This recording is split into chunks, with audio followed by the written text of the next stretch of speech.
سید کربلا میں الحمدللہ رب العالمین والصلاة والسلام علی سید الانبیاء والمرسلین اما بعد فاعوذ باللہ من الشیطان الرجیم بسم اللہ الرحمن الرحیم الصلاة والسلام علیکہ یا رسول اللہ وعلی آلکہ والصحابکہ یا حبیب اللہ الصلاة والسلام علیکہ یا نبی اللہ وعلی آلکہ والصحابکہ یا نور اللہ۔ انشاءاللہ زوجل آج ہم 10 محرم الحرام کو جو واقعات ہوئے کچھ وہ سنیں گے، اور اس کے علاوہ 10 محرم کی رات کو کون سا وظیفہ کرنا چاہیے، 10 محرم کے دن کون سا وظیفہ کرنا چاہیے، کیا کیا عمل کرنے چاہیے، انشاءاللہ وہ بھی سننے کی ہم سعادت حاصل کریں گے۔ تو سب سے پہلے 10 محرم جس کو یوم عاشوراء کہتے ہیں، یہ بہت ہی برکت اور فضیلت والا ہے، کیونکہ اسی دن اللہ تبارک و تعالیٰ نے آدم علیہ السلام کی توبہ کو قبول کیا۔ اسی دن اللہ تبارک و تعالیٰ نے حضرت ابراہیم علیہ السلام کو پیدا فرمایا۔ اسی دن اللہ تبارک و تعالیٰ نے ابراہیم علیہ السلام کو خلیل اللہ کا لقب عطا فرمایا۔ اسی دن اللہ تبارک و تعالیٰ نے حضرت ابراہیم علیہ السلام کو نمرود کی آگ سے نجات دی۔ اسی دن اللہ تبارک و تعالیٰ نے حضرت نوح علیہ السلام کو طوفان سے بچا کر ان کی کشتی کو جدی پہاڑ پر پہنچایا۔ ہاں، یہی وہ دن ہے کہ جس دن اللہ تبارک و تعالیٰ نے حضرت ادریس علیہ السلام کو آسمانوں پر اٹھایا۔ یہی وہ دن ہے کہ جس دن اللہ تبارک و تعالیٰ نے حضرت عیسیٰ علیہ السلام کو آسمانوں پر اٹھایا۔ اسی دن اللہ تبارک و تعالیٰ نے فرعون کو غرق کیا۔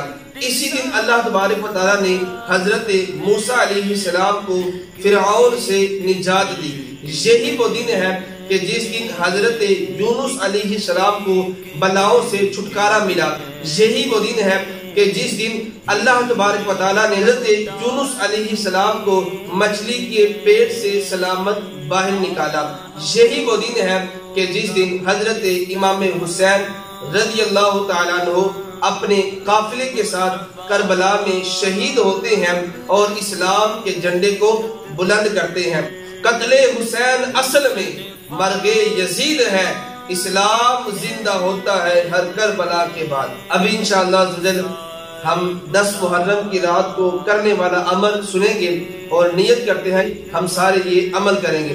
پہلی بات، 10 محرم کی رات کو 4 رکعت نماز نفل پڑھنی ہے۔ اس کا طریقہ کار یہ ہے کہ سورہ فاتحہ یعنی الحمدللہ کے بعد 1 دفعہ آیت الکرسی پڑھنی ہے، اس کے بعد 3 دفعہ سورہ اخلاص یعنی قل هو اللہ احد پڑھنی ہے۔ جب 4 رکعتیں مکمل ہو جائیں تو پھر 100 دفعہ سورہ اخلاص یعنی قل هو اللہ احد پڑھنی ہے۔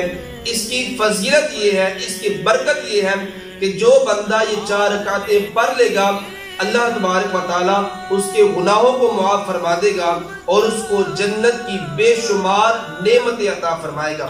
جی ہاں، اور دوسرا وظیفہ جو 10 محرم کے دن کو کرنا ہے وہ یہ ہے کہ 10 محرم کے دن کو غسل کرنا ہے۔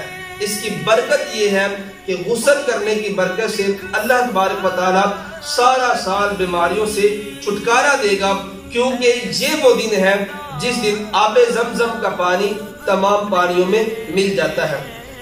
تیسرا وظیفہ جو حضرت علی المرتضیٰ شیر خدا رضی اللہ تعالی عنہ سے منقول ہے، آپ فرماتے ہیں کہ جو بندہ عاشوراء کے دن یعنی 10 محرم کے دن 1000 دفعہ سورہ اخلاص یعنی قل هو اللہ احد پڑھ لے گا، اللہ تبارک و تعالیٰ اس بندے پر رحمت کی نظر کرے گا، اور جس پر اللہ رحمت کی نظر کرے گا اللہ اس کو کبھی عذاب نہیں دے گا۔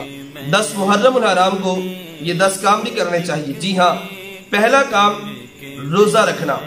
10 محرم کو ہمیں روزہ رکھنا چاہیے، 11 کا روزہ بھی رکھیں۔ دوسرا کام صدقہ کرنا۔ تیسرا کام نماز نفل پڑھنا۔ چوتھا کام 1000 دفعہ قل هو اللہ احد پڑھنا۔ اور 5واں کام علماء کی زیارت کرنا۔ 6واں کام یتیم بچوں اور بچیوں کے سر پر ہاتھ پھیرنا۔ اور 7واں کام اہل و عیال کے رزق میں وسعت کرنا۔ اور 8واں کام غسل کرنا۔ 9واں کام آنکھوں میں سرما لگانا۔ اور 10واں کام ناخن تراشنا۔